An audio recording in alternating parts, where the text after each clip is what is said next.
ಇದು ನಿಮ್ಮ ಸರ್ಕಾರ ನಡೆಸ್ತಾ ಇರೋಂಥದ್ದು. ಬರಗಾಲ ಬಂದಿದೆ, ಇವತ್ತು ಹಣವನ್ನು ಕೊಡೋಕ್ಕಾಗ್ತಾ ಇಲ್ಲ. ಇವತ್ತು ಪ್ರಧಾನಮಂತ್ರಿ ನರೇಂದ್ರ ಮೋದಿಜಿಯವರು ಬಿಗವಾದಂಥ ಕಾನೂನನ್ನು ತೊಗೊಂಬರಕ್ಕೆ ಹೋಗ್ತಾ ಇದ್ದಾನ.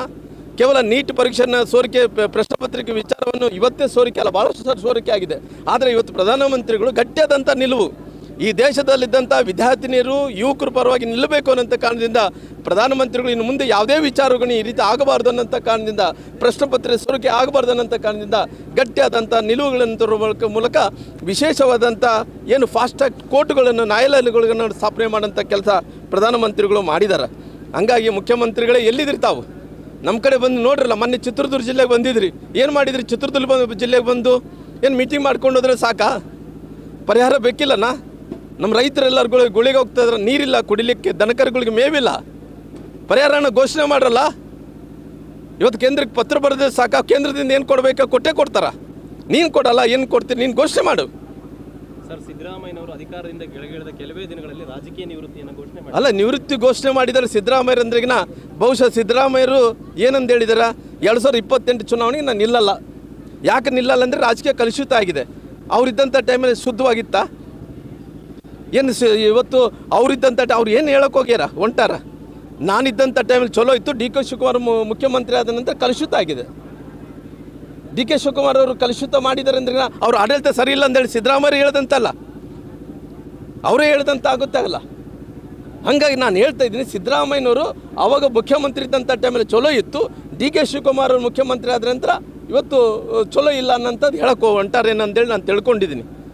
ಹಂಗಾಗಿ ಇವತ್ತು ಎಲ್ಲ ರೀತಿಯಲ್ಲೂ ಕೂಡ ಈ ಸರ್ಕಾರದಲ್ಲಿ ನಾನೊಬ್ಬನೇ ಟೀಕೆ ಮಾಡ್ತಲ್ಲ, ವಿರೋಧ ಪಕ್ಷದಲ್ಲಿದ್ದು ಎಲ್ಲ ಪಕ್ಷದಲ್ಲಿದ್ದಂಥವ್ರು ಇವತ್ತು ಬರಗಾಲಿದೆ. ಯಾವನು ಮಂತ್ರಿ ಇದನ್ನು ಹೇಳ್ರಲ್ಲ, ಯಾವನು ಮಂತ್ರಿ, ಯಾವನ ಶಾಸಕರು ಯಾವ ಜಿಲ್ಲೆಯಲ್ಲಾಗಲಿ ತಾಲೂಕಲ್ಲಾಗಲಿ ಅಡ್ಡಾಡ್ತಾ ಇದ್ದಾರೆ, ಇವರು ಕೆಲಸ ಮಾಡ್ತಾ ಇದ್ದಾರೆ. ಇವರು ಯಾರನ್ನು ಹೋಗಿ ಪರಿಶೀಲನೆ ಮಾಡ್ತಾ ಇದ್ದಾರೆ. ಇವತ್ತು ಜನರಿಗೆ ಧೈರ್ಯ ಹೇಳ್ತಾ ಇದ್ದಾರೆ, ಗುಳೆಗೆ ಹೋಗ್ತಾ ಇದ್ದಾರೆ, ಜನರಿಗೆ ಧೈರ್ಯ ಹೇಳ್ತಾ ಇದ್ದಾರೆ. ದನಕರುಗಳು ಮೇವಿಲ್ಲ. ನಮ್ಮ ಭಾಗದಲ್ಲಿ ದೇವರಾತ್ರಿಗಳಿದ್ದಾವೆ. ನಮ್ಮ ಚಿತ್ರದುರ್ಗ ಚಳ್ಳಕೆರೆ ಭಾಗದಲ್ಲಿ, ಈ ಭಾಗದಲ್ಲಿ ಮೊಳಕಾಲ್ಮೂರು ಭಾಗದಲ್ಲಿ ಸಾಕಷ್ಟು ಇವತ್ತು ಹೊಳಲ್ಕೆರೆಯಲ್ಲಿ ಎಲ್ಲ ಕಡೆ ದೇವರೆತ್ತುಗಳಿದಾವ. ಆ ದೇವರೆತ್ತುಗಳ ಮೇಲೆ ಮೇವಿಲ್ಲ, ಇವತ್ತು ಸಾಯ್ತಾ ಇದೆ. ಇವತ್ತು ಗೋಶಾಲೆಗಳಿಲ್ಲ. ಇವತ್ತು ಇಂಥ ಪರಿಸ್ಥಿತಿಯಲ್ಲಿ ನಿಮ್ಮ ಮುಖ್ಯಮಂತ್ರಿಗಳು ನೀವು ಹೋಗಿ ಡೆಲ್ಲಿಯಲ್ಲಿ ಕುಂತೀರಿ, ಡೆಲ್ಲಿಗೆ ನೀವು ಬೆಂಗಳೂರು ಅಡ್ಡಾಡ್ತಾ ಇದ್ರಿ. ನೀವು ಬರಲ್ಲ, ಇಲ್ಲಿ ಬಂದು ಕೆಲಸ ಮಾಡಿರಿ. ಇವತ್ತು ಜನರ ಗೋಳು ಮುಖ್ಯನಾ, ಜನರ ಕಷ್ಟಗಳು ಮುಖ್ಯನಾ, ನಿಮ್ಮ ಮಂತ್ರಿಗಳಾಗೋದು ಮುಖ್ಯನಾ? ಮಾಡ್ರಲ್ಲ. ನೀವೇನು ತೀರ್ಮಾನ ಒಂದಿನ ತೀರ್ಮಾನ ತಗೊಳ್ರಿ. ಇಲ್ಲಿದ್ರೆ ನಿಮ್ಮ ಹೈಕಮಾಂಡಿಂದ ಅಲ್ಲೇ ನೀವು ಡೆಲ್ಲಿಗೆ ಸೇರ್ಕೊಂಡ್ಬಿಡ್ರಿ.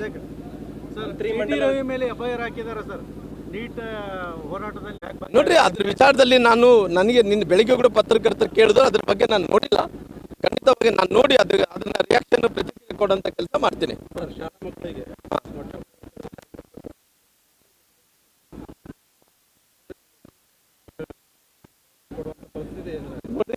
ಕೇವಲ ಇವರೆಲ್ಲರೂ ಕೂಡ ಹೈಕಮಾಂಡ್ ಕಪ್ಪು ಕಾಣಿಕೆ ಕೊಡಕ್ಕೆ ರೊಕ್ಕ ಐತೆ, ತುಂಬಾಕ ಅವ್ರು ರೊಕ್ಕ ಇದಾವ. ಇಲ್ಲಿಂದ ATM ಆಗಿ ಕಲೆಕ್ಷನ್ ಮಾಡ್ಕೊಂಡು ಅಲ್ಲಿ ತುಂಬಾಕ ರಾಹುಲ್ ಗಾಂಧಿ ಅವರು, ಸೋನಿಯಾ ಗಾಂಧಿಗೆ, ಮಲ್ಲಿಕಾರ್ಜುನ್ ಖರ್ಗೆ ಕೊಡೋಕೆ ರೊಕ್ಕ ಇದಾವ. ಇವತ್ತು ಮಕ್ಕಳಿಗೆ ಮೊಟ್ಟೆ ಕೊಡಕ ಅವ್ರಿಗೆ ರೊಕ್ಕ ಇಲ್ಲ. ಯಾರನ್ನ ಸರ್ಕಾರಿ ಬಂಗ್ಲೆ, ಇವತ್ತು ಯಾರನ್ನ ಏನಂತ ಸರ್ಕಾರಿ ಬಂಗ್ಲೆ ಏನಂತೀವಪ್ಪ ನಾವು, ಗೆಸ್ಟ್ ಹೌಸ್ಗಳಿಗೆ ಹೋದ್ರೆ ಅಲ್ಲಿ ಕರೆಂಟ್ ಬಿಲ್ ಕಟ್ಟಾಕಿಲ್ಲ. ಅವ್ರಿಗೆ ಸರ್ಕಾರಿ ನೌಕರರಿಗೆ ಪಗಾರ ಕೊಡೋಕೆ ರೊಕ್ಕಿಲ್ಲ. ಇವತ್ತು ಮಕ್ಕಳಿಗೆ ಶಾಲೆ ಪುಸ್ತಕಗಳು ಕೊಡೋಕ್ಕಿಲ್ಲ, ಸಾಕ್ಸ್ಗಳು ಕೊಡೋಕ್ಕಿಲ್ಲ, ಬ್ಯಾಗ್ ಕೊಡೋಕ್ಕಿಲ್ಲ. ಎಲ್ಲ ಭ್ರಷ್ಟಾಚಾರ ಮಾಡಿ ಕುಂತಾರೆ.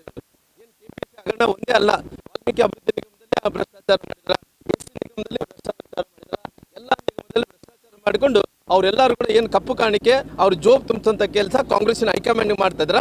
ಇಲ್ಲಿದ್ದಂಥ ಮಕ್ಕಳಿಗೆ ವಿದ್ಯಾರ್ಥಿನಿಯರಿಗೆ ಮೊಟ್ಟೆ ಕೊಡೋದಲ್ಲ, ಏನು ಕೊಡೋದಲ್ಲಾರ್ದಂಥ ಪರಿಸ್ಥಿತಿ ಮಾಡಿ ಎಲ್ಲ ಕೂಡ ಆರ್ಥಿಕ ಪರಿಸ್ಥಿತಿ ದಿವಾಳಿ ಮಾಡಿ ಕುಂತಾರೆ ಇವರು.